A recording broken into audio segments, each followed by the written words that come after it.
ಕತೆ ಪುರಾತನ, ಆದರೆ ಸಂದೇಶ ಮಾತ್ರ ನಿತ್ಯ ನೂತನ. ಅಂದು ಬಂದರಿನಲ್ಲಿ ಬೀಳ್ಕೊಡುಗೆಯ ಸಡಗರ ಸಂಭ್ರಮ. ಆ ಊರಿನ 3 ತಂಡಗಳು ದೂರ ದೇಶವೊಂದರ ಅನ್ವೇಷಣೆಗಾಗಿ ಪ್ರಯಾಣ ಹೊರಟಿತ್ತು. ದೂರದೇಶ ಸಂಪದ್ಭರಿತವಾದದ್ದೆಂದು, ಅಮೂಲ್ಯ ವಸ್ತುಗಳು ಹೇರಳವಾಗಿ ದೊರೆಯುತ್ತದೆಂದು ಜನ ಕೇಳಿದ್ರು. ಶುಭ ಹಾರೈಕೆ ಜೈಕಾರಗಳನ್ನು ಸ್ವೀಕರಿಸಿ ಹಡಗುಗಳು ಹೊರಟವು. ನಮಸ್ಕಾರ, ಕೇಳ್ತಾ ಇದ್ದೀರಾ ಅವಿಭಾಜಿತ ಪಾಡ್ಕಾಸ್ಟ್. ನಾನು ಸಂಕೇತ್ ಭಟ್. ಹಡಗಲ್ಲಿ ಬೇಕಾದಷ್ಟು ಆಹಾರದ ಸಂಗ್ರಹವಿತ್ತು. ನುರಿತ ಮಾರ್ಗದರ್ಶಿಗಳಿದ್ರು. ಮೊದಲ ವಾರ ಪ್ರಯಾಣ ಚೆನ್ನಾಗಿತ್ತು. ಇದ್ದಕ್ಕಿದ್ದಂತೆ ಸುಂಟರ ಗಾಳಿ ಬೀಸಲಾರಂಭಿಸಿತು. ಇಡೀ ಸಮುದ್ರವೇ ಅಲ್ಲೋಲ ಕಲ್ಲೋಲ. ಆಕಾಶದಲ್ಲಿ ಭಯಾನಕ ಕಾರ್ಮೋಡಗಳು. ಗಾಳಿ ರಭಸಕ್ಕೆ ಹಡಗುಗಳು ಹೊಯ್ದಾಡುತ್ತಿದ್ವು. ಹಿಂದೆ ಮುಂದೆ ಏನೇನೂ ಕಾಣಿಸ್ತಾ ಇರಲಿಲ್ಲ. ಆ ಎತ್ತರದ ಅಲೆಗಳು. ಮೊದಲನೇ ಹಡಗಿನವರು ಹೌಹಾರಿದರು. ಎಲ್ಲರಿಗೂ ಪ್ರಾಣ ಭಯ. ಜಲ ಸಮಾಧಿಯಾಗದೆ ಬದುಕುಳಿದ್ರೆ ಸಾಕೆನಿಸ್ಬಿಡ್ತು. ಒತ್ತಾಯದಿಂದ ಹಡಗನ್ನ ತಮ್ಮೂರಿನ ಕಡೆ ಹಿಂತಿರುಗಿಸಿ ಊರು ತಲುಪಿದ್ರು. ನಿಶ್ಶಬ್ದವಾಗಿ ತಲೆಯ ಮೇಲೆ ಮುಸುಕು ಎಳೆದುಕೊಂಡು ತಮ್ಮ ತಮ್ಮ ಮನೆ ಸೇರಿಕೊಂಡ್ರು. ಇನ್ನುಳಿದ 2 ಹಡಗಿನವರು ಸುಂಟರ ಗಾಳಿಯನ್ನು ಧೈರ್ಯದಿಂದ ಎದುರಿಸಿದ್ರು. ವೇಗ ಕಡಿಮೆ ಆಯ್ತಾದ್ರೂ ಉತ್ಸಾಹ ಕಡಿಮೆ ಆಗ್ಲಿಲ್ಲ. 1-2 ದಿನಗಳಲ್ಲಿ ಸುಂಟರ ಗಾಳಿ ಸುಮ್ಮನಾಯಿತು. ಪ್ರಯಾಣ ಮುಂದುವರಿಯಿತು. ಆದ್ರೆ ತಿಂಗಳುಗಟ್ಟಲೆ ಪ್ರಯಾಣದ ನಂತರವೂ ಅವರಿಗೆ ದೂರ ದೇಶದ ಸುಳಿವೆ ಕಾಣಬರಲಿಲ್ಲ. ಅಷ್ಟರಲ್ಲಿ ಅವರಿಗೆ ಒಂದು ದ್ವೀಪ ಕಂಡಿತ್ತು.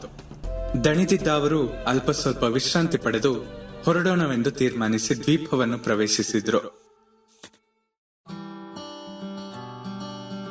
ಅಲ್ಲಿ ವೈಭವೋಪೇತವಾದ ವಿಶ್ರಾಂತಿ ಧಾಮಗಳಿದ್ವು. ಮನರಂಜನೆಯ ತಾಣಗಳಿದ್ವು. ಜೂಟಾಟದ ಅಡ್ಡಗಳಿದ್ವು. ಇವರಿಗೆಲ್ಲ ಸ್ವರ್ಗವೇ ಸಿಕ್ಕಿದಂತಾಯ್ತು. 2 ವಾರಗಳ ವಿಶ್ರಾಂತಿಯ ನಂತರ 3ನೇ ಹಡಗಿನವರು ತಮ್ಮ ಪ್ರಯಾಣ ಮುಂದುವರಿಸಿದ್ರು. ಆದ್ರೆ 2ನೇ ಹಡಗಿನವರಿಗೆ ಹೊರಡುವ ಮನಸ್ಸಾಗಲಿಲ್ಲ. ಆರಾಮಾಗಿ ನುತ್ತಾ ಕುಡಿಯುತ್ತಾ ಜೂಜಾಡುತ್ತಾ ಕಾಲವನ್ನ ಕಳೀತಾ ಇದ್ರು. ಎಲ್ಲರ ಜೇಬು ಖಾಲಿಯಾದ ಮೇಲೆ ಅವರಿಗೆ ಬುದ್ಧಿ ಬಂತು. ಆದ್ರೆ ದೂರ ದೇಶದತ್ತ ಹೋಗುವಷ್ಟು ಹಣ, ಶಕ್ತಿ ಉಳಿದಿರ್ಲಿಲ್ಲ. ಬೇರೆ ದಾರಿಯಲ್ಲಿದ್ದ ತಮ್ಮೂರಿಗೆ ಮಧ್ಯರಾತ್ರಿಯಲ್ಲೇ ಮರಳಿದ್ರು. ಯಾತ್ರೆ ಏನಾಯಿತೆಂದು ಕೇಳಿದವರಿಗೆ ಏನನ್ನೋ ಹೇಳಿ ಮಾತು ಮರೆಸಿದ್ರು. 3ನೆಯ ಹಡಗಿನವರು ಯಾನವನ್ನ ಮುಂದುವರಿಸಿ ದೂರ ದೇಶವನ್ನ ತಲುಪಿದ್ರು. ಆ ಸಂಪದ್ಭರಿತ ದೇಶದಿಂದ ಬೇಕಾದದ್ದನ್ನೆಲ್ಲ ಹಡಗಿಗೆ ತುಂಬಿಕೊಂಡು ತಮ್ಮೂರಿಗೆ ಮರಳಿದ್ರು. ಅವರಿಗೆ ಭವ್ಯ ಸ್ವಾಗತ ಸನ್ಮಾನಗಳು ದೊರೆತವು. ಅವರಿಗೂ ಅವರ ಊರಿಗೂ ಅನುಕೂಲವಾಯಿತು. ಈಗ ಊರಿನವರು 1ನೇ ಹಡಗಿನವರು ಎದುರಿಗೆ ಬಂದ್ರೆ ಗುರುತಿಸುವುದು ಕೂಡ ಇಲ್ಲ. 2ನೇ ಹಡಗಿನವರು ಎಲ್ಲಾದ್ರೂ ಕಂಡ್ರೆ ತಿರಸ್ಕಾರದಿಂದ ನೋಡ್ತಾರೆ. ಆದ್ರೆ 3ನೇ ಹಡಗಿನವರ ಹೆಸರುಗಳನ್ನ ಗೌರವದಿಂದ ಇತಿಹಾಸದ ಪುಟಗಳಲ್ಲಿ ಸೇರಿಸಿದ್ದಾರೆ.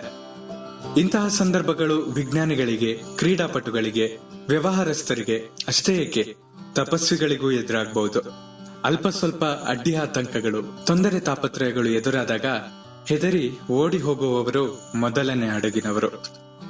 ಸಾಧನಾ ಪಥದಲ್ಲಿ ಒಂದಿಷ್ಟು ಯಶಸ್ಸು ಗಳಿಸಿ ಸುಖ ಸಂತೋಷ ಸಿಕ್ಕಾಗ ಅದಕ್ಕೆ ಮರುಳಾಗಿ ಅಲ್ಲಿಯೇ ಸಾಧನೆ ಬಿಟ್ಟು ಬಿಡುವವರು 2ನೇ ಹಡಗಿನವರು.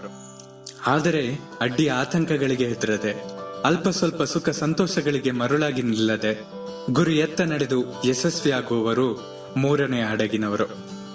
ವಿಶ್ವಾಮಿತ್ರನಿಂದ ಹಿಡಿದು ಕೊಲಂಬಸ್ ವರೆಗೂ ಬರುವ ಜನ ಯಾವ ಹಡಗಿನವರು ಎಂದು ನಾವು ತೀರ್ಮಾನಿಸಬಹುದು.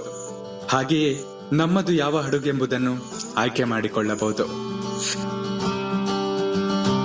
ನಿಮ್ಮ ಅನಿಸಿಕೆಗಳನ್ನ ನನ್ನ ಬಳಿ ಹಂಚಿಕೊಳ್ಳಿ. ನಿಮ್ಮ ಪ್ರೀತಿ ಹಾಗೂ ಪ್ರೋತ್ಸಾಹ ಸದಾ ಹೀಗೆ ನನ್ನ ಮೇಲೆ ಇರಲಿ. ಸದಾ ಕೇಳ್ತಾ ಇರಿ ಅವಿಭಾಜಿತ ಪಾಡ್ಕಾಸ್ಟ್. ನಾನು ಸಂಕೇತ್ ಭಟ್. ಧನ್ಯವಾದಗಳು.